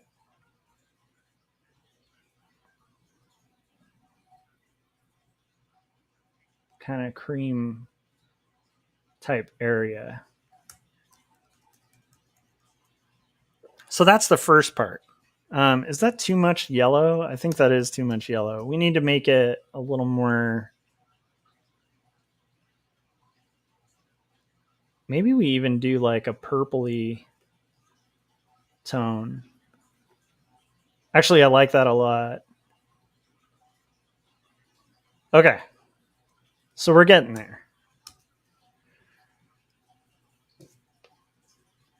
Oh, nice. Paul said he loves The Wire. It's a big inspiration for it. Yeah, it shows. It's cool. All right, guys, we're gonna play another trailer, and then we're gonna finish the color holds, and then we'll be done with the stream. So if you haven't yet, hit that like button, and I'll be right back. I think we're gonna play our Jacob's Apartment trailer, and consider picking up the book. All right, I'll be right back.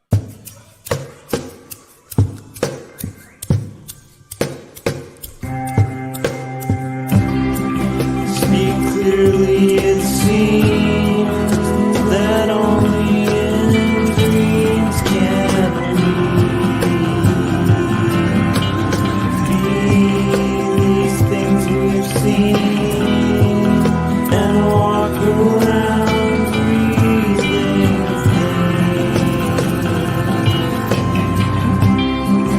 I don't know the part to play in this heart of mine.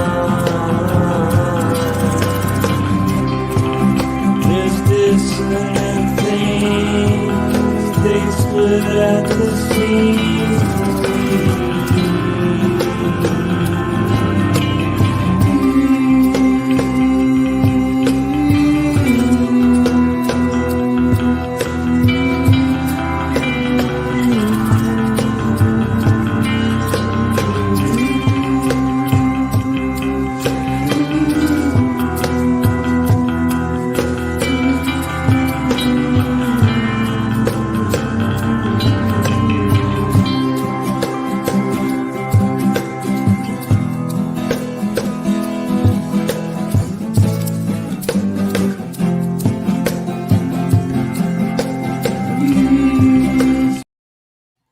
Okay, so we're doing the same thing we did with the sky now.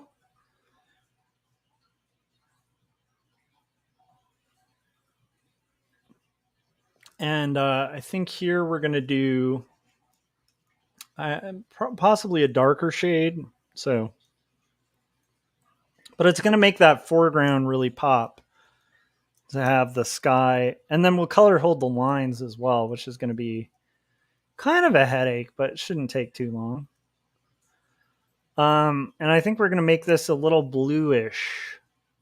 So it kind of goes off that like orange. Yeah, I like that. Okay, so now we have our sky color held. And then I think I'm going to do a flat color hold for the entire cityscape.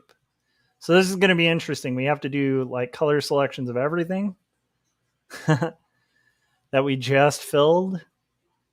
So we're like going through that, making sure continuous is off. So it's picking all the colors of that cityscape. And then I'm just cross-checking to make sure I got all the colors. Did we get all of them? I think we did. And so now what I'm going to do is, again, kind of select the shading. We're going to cut it. Go like this, and then edit, paste in front. We'll call this background. And this one will be, let's try like a deeper bit of this green.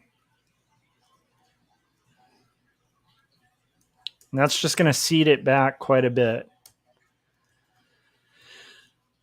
I like it being a little more blue. I think that'll kind of tonally match a little bit. And then we'll just go a little bit darker and saturate it. And I think maybe we go to like that purple again, just to like push it in the background. Okay. Now what I want to do is I want to color hold the line. So I'm going to do like a dark purple, and then I think we'll use that for everything in the background. And I'm just going to paint that over. The only problem is we're doing overlay, so I need to actually make those selections. So now I need to select everything in the background. This is going to take a few minutes, but this will really make it pop. It'll make it pop. So, yeah, so what I'm going to do is basically, again, this is kind of an experiment, but again, it would be so cool if like these cutout areas were really pushed back, you know, so you really see the foreground as if it's got this kind of atmospheric sky. And I think we can do that fairly quickly. We just have to go in and select everything that's not in the foreground area. And that'll be fun. Because one of the rules I have for this is backgrounds can have color holds, but I don't want things that aren't background to have color holds. So as tedious as this is, we're going to go in there and select everything that's a line that's going to be in the background. That's not part of the foreground, basically. And then we will cut that and make it its own line.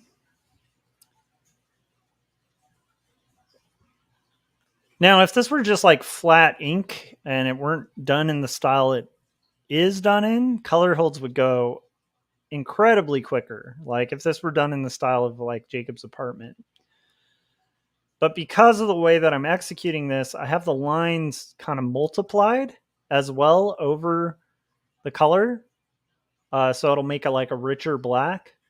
But because of that, I have to literally make these selections and then paste them over so that they aren't, like if I multiply the color, it's not going to have the same effect. Which probably doesn't make a lot of sense, but all it means is I literally have to go in there and select all the lines that I want to color hold. And we're going to kind of do it that way. There's a little bit of a spot I missed here. And a little bit of a spot that I missed here that's going to take a little bit more time because it's going to be overlapping here. And I'm just looking at the lines and where they overlap and making that selection. And now we've got most of that background.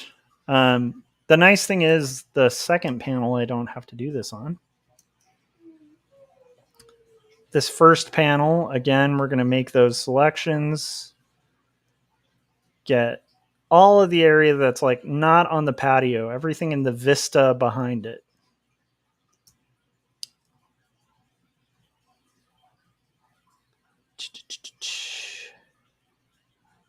And we are one step closer to being able to do our awesome board game, which should be pretty fun.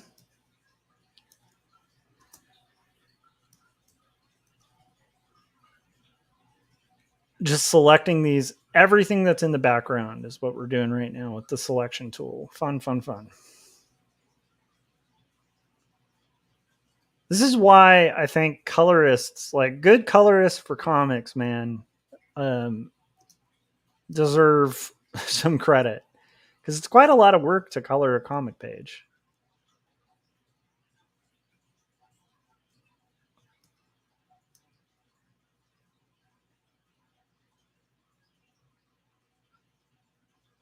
So I want to have everything, but I accidentally picked this spot, so we'll have to deselect that because I want that that area. Well, let's just go ahead and finish up my selection here. I want everything that's in the foreground, including that like fence thing. You know, I want that to be black. And everything in the background I want to be color held. So we just got to clean up that selection. And we just have to select between to where everything behind this is going to wind up color held. And again, like the thing that's nice about art is I have no idea if this will work. I'm guessing it'll work. I've done similar things in this book so far, and they've worked. So, worst case scenario, if it doesn't work, we can go back to the previous version.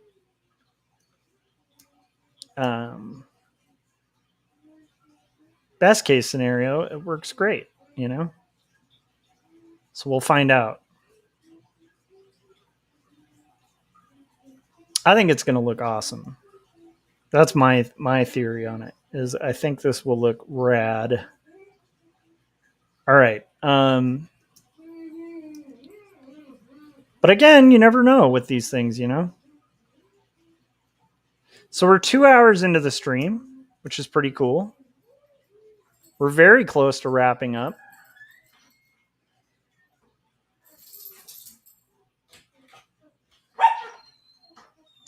Very close to finish. Very, very close to finish. Just have to finish this color hold selection nonsense, and then we'll be good to go. Okay. So we have everything in the background there selected. We have to do the same here. Select everything that needs to be color held. Same here. Everything that needs to be color held.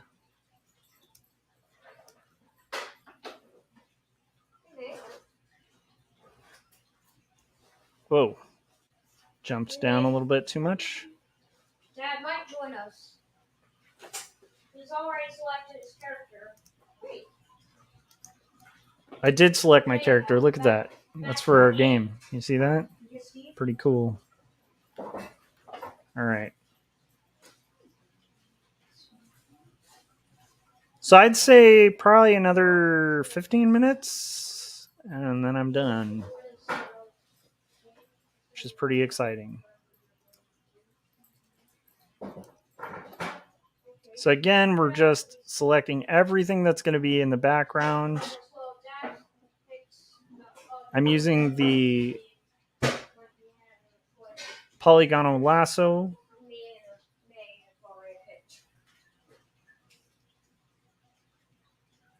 To like make those selections. And what this should do in theory is really push the background into like a more atmospheric space and really put the focus on the foreground characters. It's been a longer than 10 minutes. Hasn't it? Yeah, I got about maybe 10 minutes left now. So, okay, then we have just these last two panels, and then we'll make our selection that we're going to color hold these in, which is pretty exciting. So, we're going to do our selection here.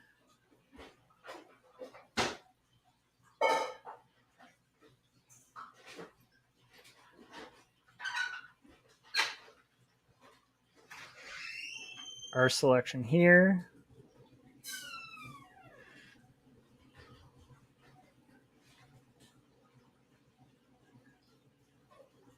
And we're getting so close. So close. Our selection here.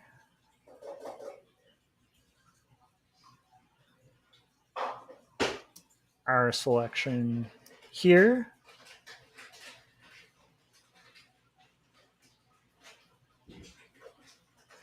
And you guys will see it's going to be kind of amazing. Like the neat thing about color holding, like Disney uses this all the time. A lot of animators use color holds, but it just gives more depth to kind of what you're working on. So without like too much work, even though it does take a little bit of time, it's like it creates the illusion of a lot more detail than is really there.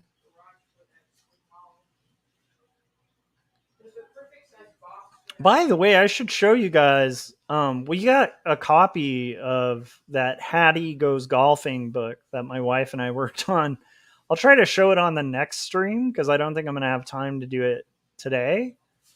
But it's pretty cool. It's like an offset book. It looks really nice.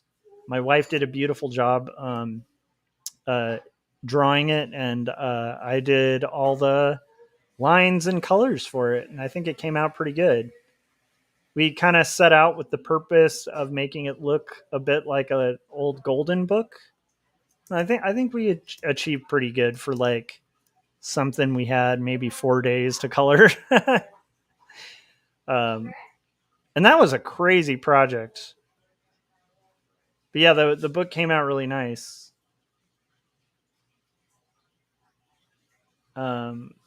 Yeah, my wife and I, so my wife does a lot of kids' books, but we collaborated on one. You can look it up. It's called Hattie Goes Golfing. But I have an example of it, and it's my wife and I working on a book about golfing. It's really cute. I worked on it on stream a while ago, but we got the final, like the publisher sent us some copies, and they look really lovely. And they're offset, not digital prints, so pretty cool. Okay. Now we're gonna go to our lines here, and we're gonna again unlock it. We're gonna cut, and now I'm gonna paste here, and we're gonna go to edit, paste special, paste in place, and we'll call this background lines. And we're going to do, maybe we do like a darker shade of that dark purple for the lines. Oh, we need to lock our transparent pixels. There we go. And then we'll just make it a little bit darker.